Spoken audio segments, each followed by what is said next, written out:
भारत देश है ये, यहां क्रिकेट स्पोर्ट्स नहीं है, धर्म के रूप में माना जाता है। दुनिया के सबसे बड़े देशों में, इतनी पॉपुलेशन वाले देश में, जहां पे 6 से ज्यादा धर्म है और आज 22 से ज्यादा भाषाएं हैं और कितने प्रकार के लोग, लेकिन एक आदमी नहीं मिलेगा जो सचिन तेंदुलकर को ना जानता हो। तेंदुलकर एक ऐसे व्यक्ति जिनको कोई डेटा डिफाइन नहीं कर सकता। नमस्कार, मैं विवेक बिंद्रा वापस आ गया हूं, फाउंडर एंड सीईओ बड़ाबिजनेस.com। तेंदुलकर पे आज बात करने से पहले याद दिला दूं, Steve Jobs, Marwari, D Mart, Mary Kom, McDonald, Warren Buffett, success habit of billionaire और इसके अलावा पब्लिक स्पीकिंग पे 2 वीडियोस बनाए। फॉर्म में चल रहा हूं ना। बिल गेट्स पे आपने बोला, अब दूंगा अगला वीडियो। वेनेजुएला क्यों डूबा, अमेरिका क्यों उठा, टेक्सटाइल इंडस्ट्री, फर्नीचर इंडस्ट्री, जो टॉपिक बोलोगे आऊंगा। आज ही वो दिन है। जन्मदिवस की बहुत बहुत शुभकामनाएं। क्रिकेट के भगवान का आज जन्म हुआ 24 अप्रैल 1973। पिता श्री रमेश तेंदुलकर, जो कि एक मराठी नॉवेलिस्ट और एक पोएट हुआ करते थे। इनकी माता श्रीमती रजनी तेंदुलकर, इंश्योरेंस एजेंट। सचिन नाम क्यों रखा, क्योंकि म्यूजिक डायरेक्टर, म्यूजिक बहुत पसंद करते थे। सचिन देव बर्मन के नाम पे 24 साल क्रिकेट खेलने के बावजूद शांत, डाउन टू अर्थ, कोई एटीट्यूड नहीं इस संसार में और कोई कंट्रोवर्सी में आज तक नहीं फंसे। 11 साल की उम्र में क्रिकेट खेलना शुरू किया। टेस्ट डेब्यू पहला 16 साल की उम्र में। एजुकेशन डिफाइन नहीं करता आपकी सफलता को, केवल 10वीं तक पढ़े थे। ये सबसे ज्यादा स्कोर मारने वाले 100 इंटरनेशनल सेंचुरीज इंटरनेशनल क्रिकेट में, वनडे इंटरनेशनल टेस्ट मिला के 663 मैचों में 34,000 से ज्यादा रन। मैथ्यू हेडन कहते हैं, अगर मैंने भगवान देखा है तो वो भारत के लिए 4थी पोजीशन पे बैटिंग करने आता है। इनकी जो अपनी खुद की किताब प्लेइंग इट माय वे, इनकी ऑटोबायोग्राफी, वो वर्ल्ड रिकॉर्ड बना दिया। किताब छपने से पहले 1.5 लाख से ज्यादा कॉपियां उनकी बुक हो गई। ये स्टीव जॉब्स से भी बहुत ज्यादा था। स्टीव जॉब्स को भी इतनी बुकिंग नहीं मिली। ये क्रिकेट के ऐसे रोल मॉडल जो पब्लिक अपीयरेंस में बिलीव नहीं करते, ज्यादा शो शाह में बिलीव नहीं करते, डिसिप्लिन लाइफ, सोशलाइज करना नहीं है, पेज 3 पार्टी से इनको कोई मतलब नहीं है, सोशल इवेंट में जाते नहीं, डिनर केवल घर पे करते हैं। Stadium hotel house, house hotel stadium, stadium hotel house, house hotel stadium, stadium hotel house, house hotel stadium. इतना ही है जैसे कृष्ण के लिए कहते हैं, वृंदावन परित्यज्यम पादेकम न गच्छति। कृष्ण वृंदावन को छोड़कर कहीं नहीं जाते, वैसे ही सचिन तेंदुलकर स्टेडियम के अलावा कहीं नहीं जाते। पहले व्यक्ति स्पोर्ट्समैन जिनको भारत रत्न मिला, यंगेस्ट रेसिपिएंट रहे हैं। वैसे पद्म विभूषण, पद्मश्री, राजीव गांधी खेल रत्न अवार्ड, अर्जुन अवार्ड और साथ में तो आप जानते हैं राज्यसभा के मेंबर। ये प्रैक्टिस में जिंदगी भर बहुत बिलीव करते थे। इनकी जिंदगी प्रैक्टिस से ही चली थी। सुबह 6 से 10 नेट प्रैक्टिस करना, 10 से शाम 5 बजे तक क्रिकेट का मैच खेलना और शाम को 6 से 8 इनके कोच आचरेकर जी, रमाकांत आचरेकर जी के साथ प्रैक्टिस कर, हारने के बाद प्रैक्टिस, जीतने के बाद प्रैक्टिस, इतना प्रैक्टिस, उठने के बाद प्रैक्टिस, सोने से पहले प्रैक्टिस, त्योहार हो तो प्रैक्टिस, व्यवहार हो तो प्रैक्टिस, 15 अगस्त को प्रैक्टिस, 26 जनवरी, 2 अक्टूबर को प्रैक्टिस, प्रैक्टिस प्रैक्टिस, 365 दिन प्रैक्टिस, लीप ईयर में 366वें दिन प्रैक्टिस। बहुत ज्यादा थक जाते थे रात को, शाम तक खेलते खेलते, तो रमाकांत आचरेकर इनकी विकेट पे 1 रुपए का सिक्का रख देते थे। बोला, अगर तुमने इसको बोल्ड कर दिया, इसको आउट कर दिया, इसकी विकेट उखाड़ दी, तुमको 1 रुपया मिल जाएगा। बॉलर को बोलते थे, और नहीं कर पाए तो तेंदुलकर तू 1 रुपया ले जा, जो भी इसको आउट करेगा ये सिक्का उसका। इन्होंने 1 रुपए के कई सिक्के इकट्ठे किए। वैसे मार्क वॉन के बारे में बोलते थे कि इसकी बैटिंग देख के इतना मजा आता है कि मैं तो चाहता था कि पहले जब बॉलिंग करूं तो कुछ तो छक्के चौके मार ले, को देख के थोड़ा आनंद आए तो और बढ़िया से खेलें। ये एक जोड़ी कपड़ों में जिंदगी बिताई इन्होंने, एक जोड़ी कपड़ों में है जी। शुरुआत में इनके पास रिसोर्सेज नहीं थे, उसी को दोपहर में धोना और खाना खाने के बाद सूख करके पहना करके उसको पहन के भाग जाना, रात को फिर उसको धो लेना और सुबह उसी को पहन लेना। यूं ही नहीं कोई इंसान तेंदुलकर नहीं बन जाता, यूं ही कोई इंसान तेंदुलकर नहीं बन जाता। तुक्का थोड़े ही है कि वो क्रिकेट का भगवान कहलाता। सचिन और सौरभ की कहानी बताता हूं। एक बार दोनों एक ही रूम में थे 1992 में ऑस्ट्रेलिया की सीरीज में, और पहले 2 टेस्ट मैच बुरी तरह से हार गए। और हार क्या गए, बेसिकली तेंदुलकर रन नहीं बना पाए। बहुत परेशान थे तेंदुलकर, रात को 2 बजे उठ गए और कमरे के अंदर ऐसे ही प्रैक्टिस करने लगे, शीशे के सामने प्रैक्टिस कर। सौरभ गांगुली उठ गए, बोला क्या कर रहा है भाई, सो जा। बोला ऐसा कर मेरे भाई, तू यहां से उठ और जाके ड्रेसिंग रूम में सो जा, मैं तो ऐसी सारी रात प्रैक्टिस करूंगा। और उसके बाद अगले दिन 100 सेंचुरी मार के आए, सीधा 100 रन मारे और इससे तेंदुलकर ने मैच को ड्रॉ करा दिया। इनका एक रूल था, बल्ला बोलेगा, मैं नहीं बोलूंगा, बल्ला बोलेगा, बल्ला जवाब देगा। कई बार ये फॉर्म से और अपनी परफॉर्मेंस से आउट हुए थे, कई इंजरीज हो जाती है। जब इतने साल लगातार खेलो तो बहुत इंजरीज हो जाती है, और इंजरी के कारण जब ये फॉर्म से बाहर चलते, लोग बोल देते थे इनको, कई बार कह देते थे कि अब तुम्हारा रिटायरमेंट का टाइम आ गया, अब छोड़ दो क्रिकेट, अब छोड़ दो क्रिकेट। ये जवाब नहीं दिए, इनका बल्ला जवाब दिया, चौके छक्के और सेंचुरीज के माध्यम से। एक मैं कहानी बताता हूं, 16 साल के थे तब ये, जब पहली बार पाकिस्तान के खिलाफ मैच खेलने उतरे, उस दिन बारिश हो गई। और बारिश के कारण केवल 20 ओवर का मैच कर दिया गया और पाकिस्तान ने 158 रन मार दिए 20 ओवर में। और उस समय 20 ओवर में 158 रन ज्यादा होते, तब T20 का प्रचलन नहीं था। इंडिया की बैटिंग चल रही थी, 158 रन बनाने थे, 5 ओवर बचे और अभी 70 रन चाहिए। और उस समय इंपॉसिबल था, 30 बॉल पे 70 रन कैसे मारेंगे। सचिन ने डिसाइड किया, मुश्ताक अहमद मार रहे थे, एक के बाद एक कई छक्के ठोके। दूसरा छक्का तो ऐसा था कि खिड़की तोड़ दिया उनके ड्रेसिंग रूम की। और तब जो है ना, अब्दुल कादिर आए। अब्दुल कादिर शेन वॉर्न के बाद दूसरे सबसे लेजेंडरी स्पिनर दुनिया में माने जाते थे। और अब्दुल कादिर इसको बोले, ए बच्चे, इसकी बॉल पे क्या मारता है, मेरी बॉल पे मार के दिखा, मैं तुझे मारने नहीं दूंगा। ऐसे स्टॉमी शॉट्स मारे इन्होंने और उसी ओवर में 28 रन मार दिए। पहले ओवर में अब्दुल कादिर के 4 छक्के और 1 चौके की मदद से। इनका किताब में इन्होंने अपनी बताया कि कूल हेडेड हमेशा रखना है इन ऑल सर्कमस्टांसेस। सिद्धू का मानना है कि इनके दिमाग में कोई ऐसा कंप्यूटर है कि हर बॉल की कैसे बॉलिंग आएगी, हर बॉलर कैसे बॉल फेंकेगा, उसको कैलकुलेट कर लेते थे। बेसिकली इनका ना ऑब्सेशन हो गया था। ऑब्सेशन मतलब डीपेस्ट अटैचमेंट टू क्रिकेट। इनका एक बार इंडेक्स फिंगर का ऑपरेशन होना था। ये वर्ल्ड कप चल रहा था 2003, उसमें इनकी बहुत भयंकर इंजरी हो गई। तो किसी ने बताया, भाई अमेरिका जाओ, वहां जाके इलाज कराओ। ये अमेरिका पहुंचे, वहां पे वर्ल्ड कप खत्म होते ही इलाज करने गए तो वहां डॉक्टर को समझा दिया कि भाई ऐसा है, इसको चीरना मत हाथ को, इसी से मैंने बल्ला पकड़ना है। डॉक्टर बोला नहीं चीरेंगे।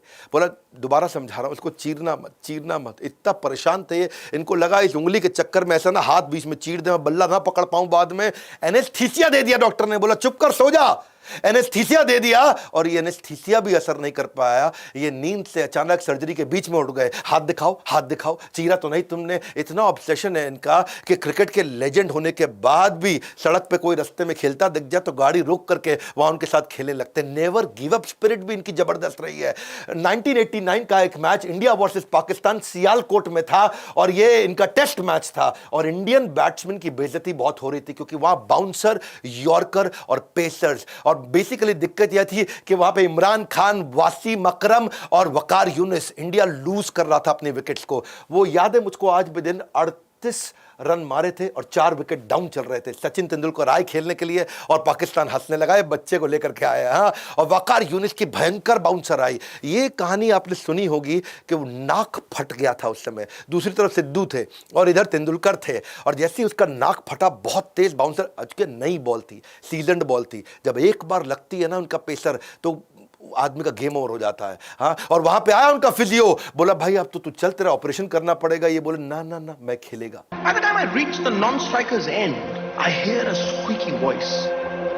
मैं खेलेगा, मैं खेलेगा, मैं खेलेगा। इसको बोलते हैं नेवर गिव अप। मैं खेलेगा, मैं खेलेगा। मेरी और आपकी जिंदगी में कई बार ऐसा होता है और इसको बोलते हैं बाउंस बैक। मैं खेलेगा, मैं खेलेगा। हाँ, when there is a setback, do not sit back, only step back to bounce back। और आखिरी स्टंप तक उस समय 58 रन नॉट आउट चले और इसी के साथ एक रियल फाइटर का जन्म हुआ। कहते हैं कि तू कयामत तक धरने पर बैठ है, किस्मत को बोल रहे हैं, तू कयामत तक धरने पर बैठ जा, कुछ मत दियो मुझको, लेकिन मैं कोशिशों तक कभी इस्तीफा नहीं दूंगा। कोशिशों का इस्तीफा तेंदुलकर ने तो कभी नहीं दिया। वसीम अकरम का मानना था कि मैं सौभाग्यशाली हूं, तेंदुलकर मेरे समय पे खेले। ये कभी भी इन्होंने अपना विजन वर्ल्ड कप से हटाया नहीं।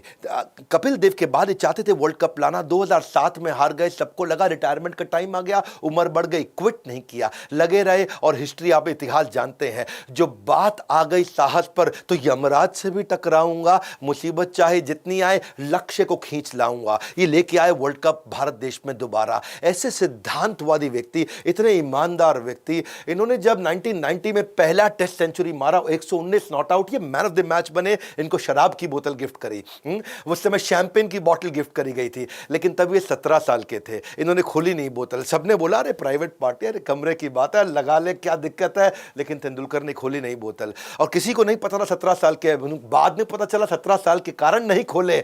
ये प्राइवेट पार्टी की जा सकती थी पर उन्होंने वेट किया जब तक लीगल उम्र नहीं हुई। इनको लगता था मैं लीगल नियम नहीं तोड़ूंगा।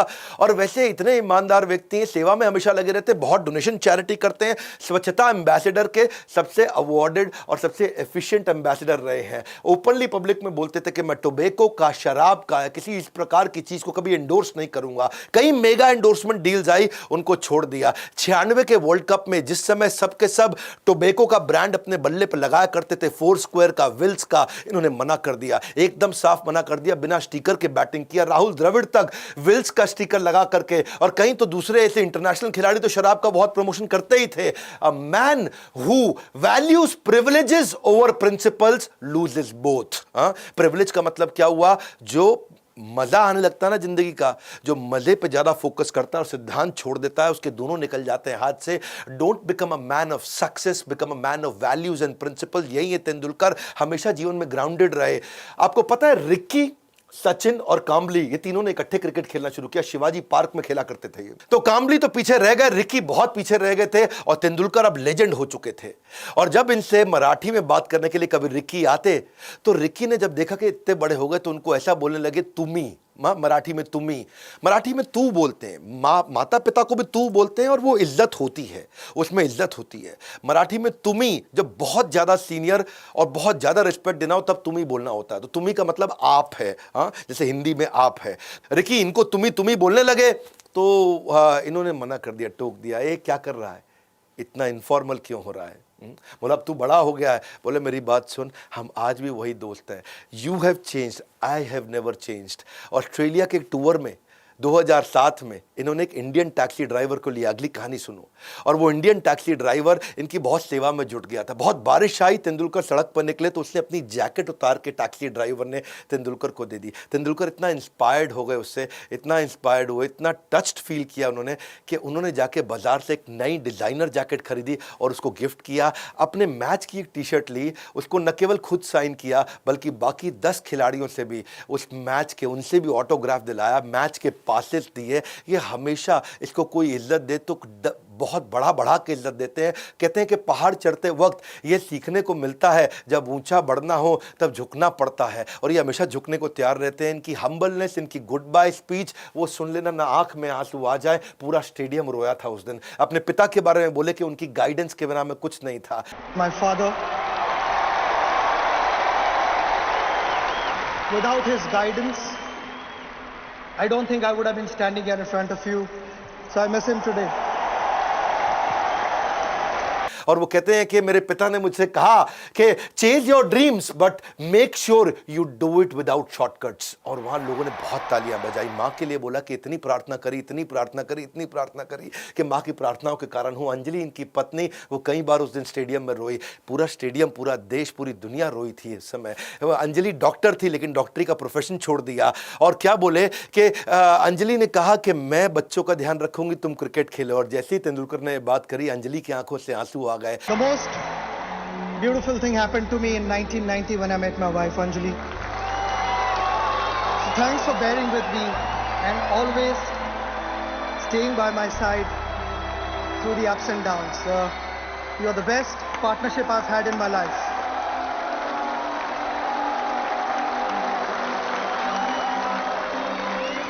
बच्चों के लिए इन्होंने बोला कि मैं जिंदगी भर तुमको समय नहीं दे पाया, पर अब देना चाहता हूं। Showing gratitude is one of the simplest yet most powerful things in life. Muttiah Muralitharan का कहना था कि दुनिया में कभी दूसरा तेंदुलकर अब नहीं मिलेगा।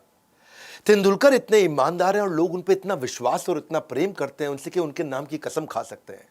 साउथ अफ्रीका में एक बार वहां पे एक डेनिस नाम का अंपायर उस मैच में, जो कि इंग्लैंड से था, खुन्नस खाया हुआ था इंडियन से, और उसने तेंदुलकर पे इल्जाम लगा दिया। और बल्कि तेंदुलकर पे नहीं, 6 खिलाड़ियों पे लगा दिया। तेंदुलकर के अलावा वीरेंद्र सहवाग, गांगुली, हरभजन सिंह, शिव सुंदर दास और दीप दास गुप्ता, इन 6 पे उसने बैन लगाने के लिए बोला ये गलत काम कर रहे हैं। और तेंदुलकर को तो कहा कि ये बॉल के साथ टैंपरिंग कर रहा है, इसने छेड़छाड़ किया है। तो तेंदुलकर को सस्पेंड करा दिया अगले मैच के लिए। इंडियन टीम ने प्रोटेस्ट कर दिया, बोले तुम किसी को बोल सकते हो दुनिया में, तेंदुलकर के लिए नहीं बोल सकते। उसने नहीं ऐसा कभी किया होगा। और डेनिस को जब बोला गया कि तुम आकर के प्रेस कॉन्फ्रेंस में सफाई दो, तो डेनिस से जवाब देते बना नहीं। इंडिया में आउटरीच हो गया, लोगों ने उस अंपायर के पुतले जलाने शुरू किए।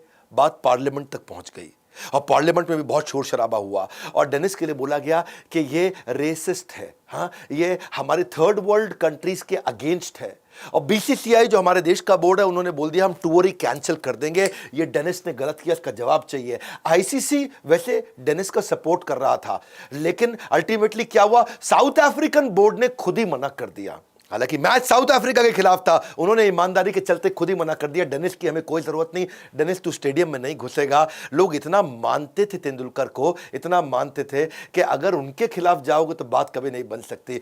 सचिन के लिए मैडनेस है, हमारे देश में भगवान मानते हैं, मंदिर बना देते हैं उनके। अगर बात सचिन की हो रही है और सुधीर कुमार गौतम की ना हो, ये हो नहीं सकता। साइकिल चला करके मुजफ्फरपुर से पहली बार मुंबई 2003 मैच में, कई दिन लगे उनको, पहली बार गए थे। तेंदुलकर ने उनको फ्री टिकट भी दिया। एक्चुअली गरीब इंसान है वो, बहुत क्षमा चाहता हूं ऐसा बोलना पड़ रहा है, पर आर्थिक रूप से कमजोर है। मुजफ्फरपुर से जमशेदपुर 1100 किलोमीटर, मुजफ्फरपुर से मुंबई 1700 किलोमीटर, एक साइड बता रहा हूं, आना जाना नहीं, 1700 × 2 3400 किलोमीटर। इतना ही नहीं, पाकिस्तान तक साइकिल चला के पहुंच गए, बांग्लादेश 3 बार साइकिल चला के गए। इतने पैसे नहीं कि ट्रेन की टिकट दे सके, और अगर ट्रेन में कभी जाना भी पड़ा तो बिना टिकट लिए जाते थे। 2003 में गांव से बेंगलोर जाने में ट्रेन से 60 घंटे लगे, लेकिन 3 ट्रेन बदल के मैं गया, वो भी बिना टिकट, क्योंकि टिकट के पैसे नहीं थे और मुझे मैच देखना था। पुलिस स्टेशन के बाहर रात को सो जाते थे, स्टेडियम के बाहर सो जाते थे, अपने शरीर को पूरा पेंट कर लेते थे। सुधीर गौतम ने एक क्रिकेट मैच नहीं छोड़ा, 16 साल तक लगातार अपने शरीर को पेंट करते रहे। पूरी बॉडी को पेंट करने में उनको सारी रात लग जाती थी, जिसमें ना वो खा सकते, ना पहन सकते, ना सो सकते। मैच से एक रात पहले मैं खुद अपने बॉडी को तिरंगे में रंगता हूँ, पूरी रात सोता भी नहीं हूँ, कुछ खाते भी नहीं, और ये तिरंगे की शक्ति है जो मुझे भूख भी नहीं लगती। खर्चा चलाने के लिए थोड़ी बहुत जॉब करते थे, आर्थिक रूप से इतना कमजोर, लेकिन मैच के टाइम पे जॉब छोड़ देते थे। 2010 में एक दफा तेंदुलकर से मिलने का उन्होंने बहुत प्रयास किया, तो वहां पुलिस वाले ने उनको पीट डाला और तेंदुलकर को बहुत गुस्सा आया। बाद में पुलिस वाले ने माफी भी मांगी। सचिन तेंदुलकर हर टिकट, हर मैच की उनको फ्री दिया करते थे। आज तेंदुलकर उनसे फोन पर रेगुलरली बात करते हैं। 2011 का वो प्राउड मोमेंट, जब हमारा देश वर्ल्ड कप दूसरी बार लेकर के आया था, तेंदुलकर ने जैसे वर्ल्ड कप हाथ में लिया, हाथ में लेने के बाद इन्होंने इसको अपने कमरे के अंदर बुलाया, ड्रेसिंग रूम में बुलाया, और इसने भी कप हाथ में लिया। तेंदुलकर ने इसके साथ फोटोग्राफ लेके सोशल मीडिया पे शेयर करी। प्यार तो इतना कि लोग तेंदुलकर के नाम के कई कई प्रकार के टैटू बना लेते हैं। ये कहानी जो बताने जा रहा हूं मिस नहीं कर सकता। 1999 उनकी जिंदगी की सबसे इमोशनल सेंचुरी थी। वर्ल्ड कप चल रहा था, इंडिया साउथ अफ्रीका से हार चुका था, 2 मैच और थे, एक जिम्बाब्वे एक कीनिया। रात को अचानक घंटी बजी, पत्नी आई और उन्होंने बोला आपके पिता का देहांत हो गया है, बहुत तीव्र हार्ट अटैक के कारण। तेंदुलकर को वापस लौटना पड़ा अपने पिता को अंतिम संस्कार, उनका क्रिमेशन के लिए। वो लौटे, सारे रास्ते बहुत दुखी थे, पीछे चल रहा है वर्ल्ड कप और यहां पिता का देहांत हो गया। पिता को अंतिम संस्कार करने के बाद वो रो रहे थे, बहुत दुखी थे। और क्योंकि देखिए सचिन तेंदुलकर इंस्पिरेशन है देश के लिए, टीम के लिए इंस्पिरेशन है, उनकी एब्सेंस के कारण भारत जिम्बाब्वे से भी हार गया। दुख और बढ़ गया, परेशानी बढ़ गई। मां ने कहा शायद तुम्हारे पिता भी चाहते कि तुम वापस लौट जाओ। तेंदुलकर ने सामान पैक किया और वापस आने लगे। नहीं भी आते लौट के तो कोई शिकायत नहीं करता, पर रोती मां को पीछे छोड़ करके वापस आने के लिए उन्होंने हवाई जहाज पकड़ा। अंधेरा था जीवन में, कहते हैं कि अंधेरों में दुखों का जो दिया जलाता है, अंधेरा बढ़ चुका था, अंधेरों में दुखों का जो दिया जलाता है, देश को सर्वोपरि रखे, वही सचिन तेंदुलकर कहलाता है। पिता की फ्यूनरल के बाद मां रो रही थी, लेकिन सचिन तेंदुलकर लौट के आए, देश को रीअश्योरेंस मिला। पूरा स्टेडियम खड़ा हो गया था उस दिन। केवल भारत ने स्वागत नहीं किया, ओपोनेंट टीम ने, पूरे स्टेडियम ने, सभी देश के जितने लोग, सबने बहुत स्वागत किया, बहुत ताली बजाई, और वो उनके लिए मैच विनिंग गेम था। 101 बॉल पे 140 रन मारे, और जब उन्होंने शतक कंप्लीट किया तो, और जब उन्होंने आकाश की तरफ देखा तो अपने पिता को धन्यवाद कर रहे थे। वो बोले कि मैं, शायद मेरे पिता भी यही चाहते कि मैं आता और देश के लिए खेलता। वो उनका सबसे इमोशनल सेंचुरी थी। स्टीव वॉ का कहना है कि Sachin is the only one, there is no shame in losing too. Tendulkar ही एक ऐसे खिलाड़ी हैं जिसके सामने हार जाएं तो शर्म नहीं लगती है। वो ऐसे खिलाड़ी, साउथ अफ्रीका के खिलाफ उनका एक और मैच सेमीफाइनल था हीरो कप का, 93 की बात है, और उस समय इंडिया केवल 195 रन मार पाई। लग रहा था कि हार जाएंगे, पर कुछ अनिल कुंबले की बॉलिंग ऐसी चल गई कि साउथ अफ्रीका कंट्रोल में आ गया। उधर फील्डिंग भी बहुत अच्छी चल रही थी, जडेजा उन दिनों फॉर्म में थे, अजरुद्दीन फॉर्म में चल रहे थे, और फील्डिंग जबरदस्त होने के कारण साउथ अफ्रीका को काफी कंट्रोल कर लिया। बहरहाल आखिरी ओवर आ गया, 6 बॉल पे 6 रन साउथ अफ्रीका को चाहिए। अजरुद्दीन सबसे पूछे कौन करेगा आखिरी ओवर, कोई नहीं आया, क्योंकि हार की घंटी अपने गले में बांधने को कोई तैयार नहीं था, कोई आगे नहीं आया। तेंदुलकर ने वॉलंटियर किया कि ठीक है, 6 बॉल पे 6 रन, आखिरी ओवर मैं करूंगा। और तेंदुलकर ने उस समय ऐसी बॉलिंग करी कि उन्होंने पहली 5 बॉल पे खाली 2 ही रन दिए। 6 चाहिए थे, 2 रन चले गए थे, आखिरी बॉल 4 और मारने थे। अब केवल चौके का खतरा था, चौका या छक्का, गेम ओवर।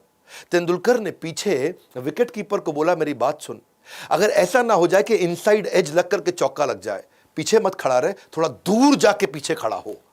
और जैसे उन्होंने विकेट कीपर को बोला दूर जाके पीछे खड़ा हो, इनसाइड एज का खतरा है, 1 रन 2 रन से मुझे कोई परेशानी नहीं। तेंदुलकर ने बॉल डाली और वही हुआ, इनसाइड एज लग गई। अब क्योंकि विकेट कीपर काफी डिस्टेंस पे था तो पकड़ पाया, नहीं तो वो चौका निकल जाता।